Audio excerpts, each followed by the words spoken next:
a ONU fez uma manifestação, o chefe da ONU, o porta-voz das Nações Unidas, dizendo que está gravemente preocupado com o número de vítimas no Rio de Janeiro.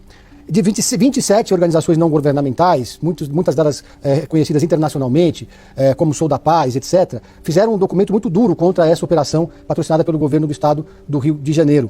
E também várias outras manifestações e uma repercussão mundial questionando o alto número, a alta letalidade dessa operação, mais de 120 mortos.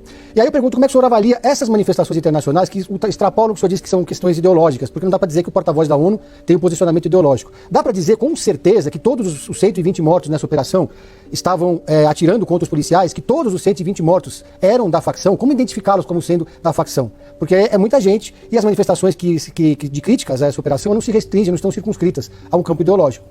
Eu gostaria muito que o senhor, depois, não precisa ser agora, com calma, paciência, desse uma olhada nas normas da ONU de engajamento para forças de paz, que eles chamam de forças de imposição da paz. A ONU, quando ela está em missão de paz, ela não está fazendo manutenção da paz, ela está impondo a paz. Então, a resolução da ONU permite que militares da ONU, armados, matem guerrilheiros armados que coloquem em risco as equipes da ONU. Então, se nós importássemos para o Rio de Janeiro as regras da ONU, eu ia gostar muito, mas muito mesmo. Por favor, depois faça uma leitura sobre as normas de engajamento da ONU aplicadas em forças de paz de todo mundo, tá? Porque a ONU considera justamente essa ação do Rio de Janeiro como conflito armado não internacional. Então toda a nossa discussão gira em torno disso.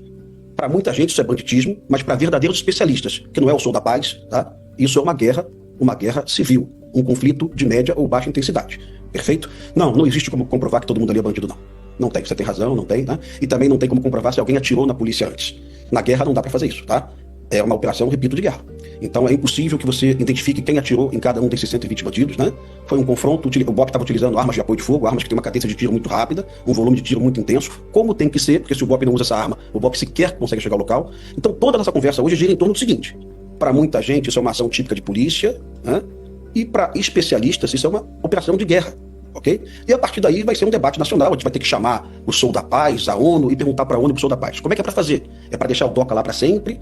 Não é para tirar a barricada, não? Não devemos retirar aqueles 200 fuzis do território? Porque se a sociedade entender que não é para fazer isso, é só comunicar isso claramente. Vamos deixar esse território na mão deles. E dane-se 4 milhões de cariocas que vivem oprimidos pelo tráfico. Porque muito dessas ONGs aí, Sou da Paz, aí, não conhecem a realidade das comunidades do Rio de Janeiro. Você não imagina a quantidade de morador que está sendo solidário à operação. Você não consegue imaginar. Você não consegue imaginar a imagem de um policial do BOP retirando uma barricada e a moradora oferecendo um copo de água gelada para o policial e abraçando o policial e dizendo: essa barricada estava aqui há 2 anos. Muito obrigado por você resgatar a dignidade. Isso está no YouTube, depois você pode consultar. Então a avaliação dessas pessoas do Sou da Paz, eu acho que é uma avaliação bem distante do que é a realidade de um morador que vive oprimido, que paga taxa para o Comando Vermelho, que paga R$50 a mais do botijão de gás, que tem que passar por uma barricada, que não tem direito a receber o SAMU em casa, que não tem direito à limpeza urbana. E o Lewandowski nunca falou sobre barricada até hoje. Boa parte da imprensa brasileira, não você, viu, Débora, não você, viu, Pedro, boa parte da imprensa brasileira ignora que existe uma barricada, que 4 milhões de pessoas vivam subjugados à ditadura do Comando Vermelho. Isso tem que ter um fim. Isso tem que ter um fim. A sociedade não pode aceitar isso, e eu tenho que explicar para a sociedade que não se trata mais de banditismo, de polícia e ladrão. É uma guerra civil que nós vivemos no Rio de Janeiro. E que bom, hoje o Procurador-Geral de Justiça do Rio de Janeiro falou basicamente o que eu estou falando para vocês aqui. Que bom que já tem gente entendendo que a realidade do Rio é diferente das que as pessoas aí da ONG Sou da Paz imaginam.